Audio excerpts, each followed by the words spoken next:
Keep it going for your host a little bit. Let her hear it. Yes. Seems like we're doing good. Out, having fun. People from different parts of the country. I think some DC, some other places. Yeah. Nice. Yeah, good. Texas. What? Texas. Oh, Texas? Yeah, Dallas. Man, that's not a Dallas, Texas accent. Dallas, Texas. I'm like, that's, sure you're from America? And I don't think it's a problem that you're not, if you're not. No, I'm not. But you're from Dallas, Texas? Yes, I am. All right, that's the end of this conversation. That's that I don't want to even pry. I don't want to ask.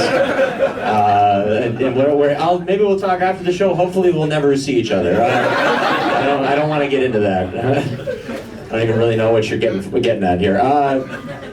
I drove down. I drove down from New York. I live up in New York, and feel free to hate. I mean, most people despise people from New York, and you should. And also, you shouldn't. There's no reason to think that anything good's happening up there.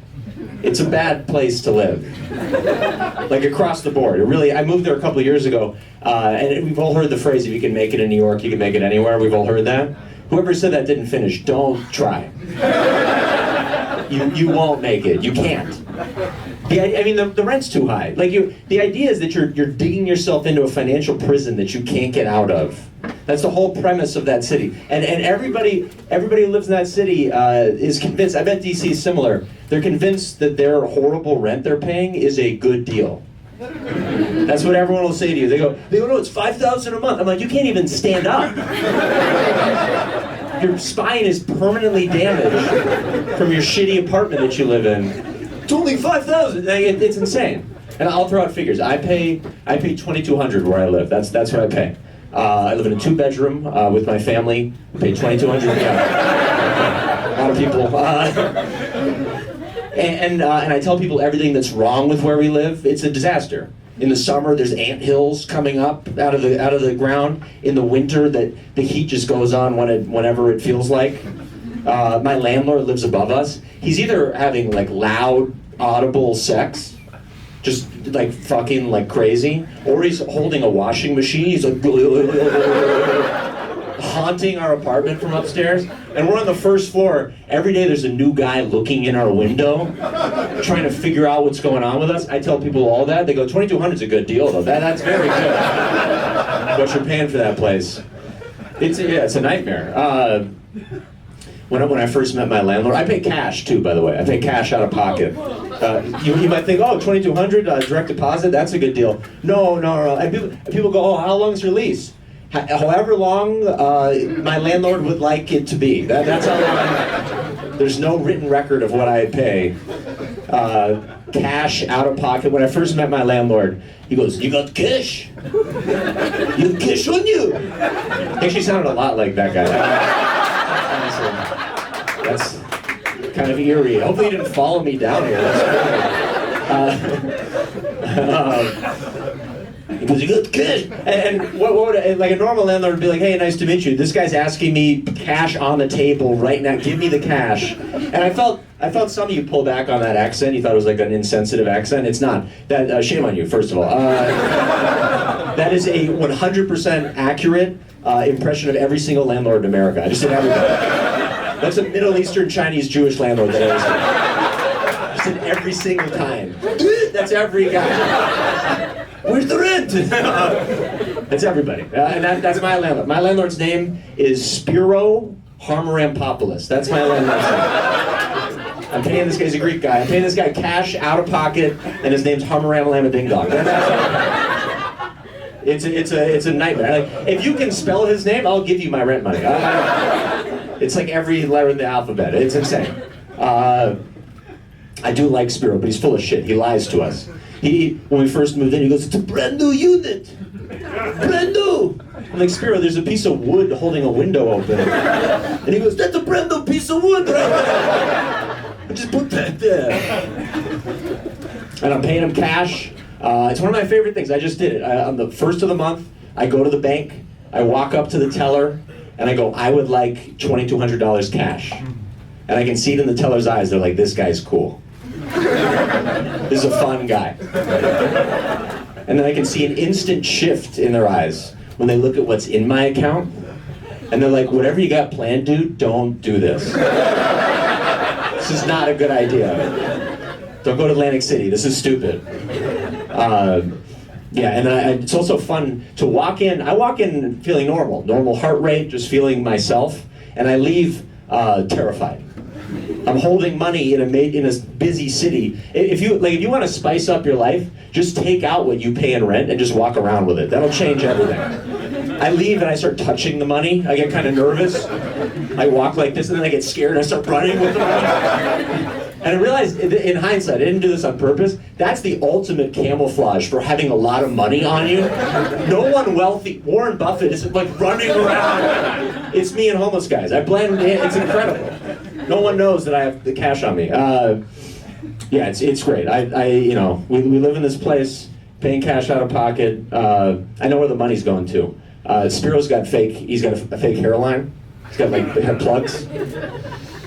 He's like one of these guys who goes, oh, go to Turkey, it's such a good time by the Black Sea. I'm like, Spiro, why is your hairline under your fucking eyebrows?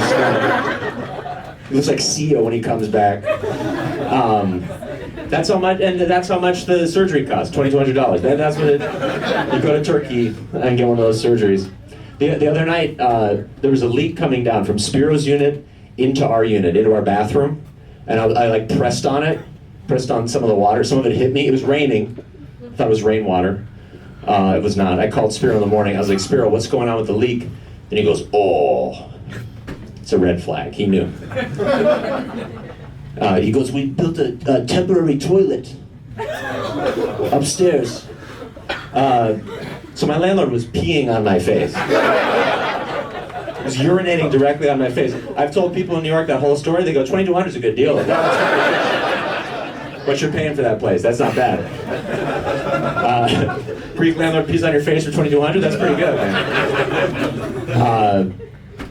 I live with my family. I live with my wife and my daughter. We just had a daughter a year ago. No, that's all right. You know, I mean, applauding a guy for having a kid is like, it's pretty silly. Congrats, man. I mean, we all know what role I played. I was like, no, sorry. Hey, you can't do this. I was basically like yelling, we can't afford this, in my wife's face, and then we had a fucking kid. But people were like, hey, that and then she carries it and goes through labor, and people are like, hey, you know that millisecond where you fucked up, dude? Good job, man. Way to go. And we had a kid by accident at the right time in someone's life to have a child. That's a sad way to have a kid. So we're in our 30s, and I'm like telling people, I'm like, I'm fucked.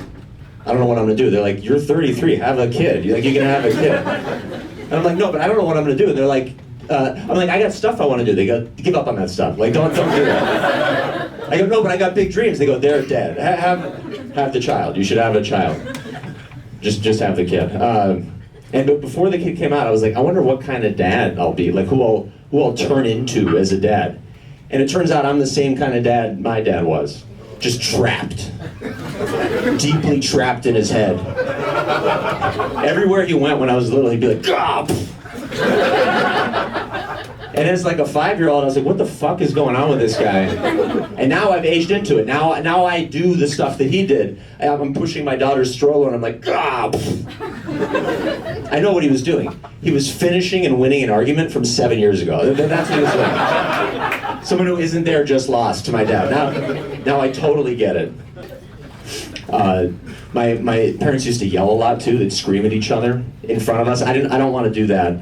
One night my parents were yelling, and I asked my dad, I was little, I go, Dad, are you guys gonna get a divorce? And he goes, should we?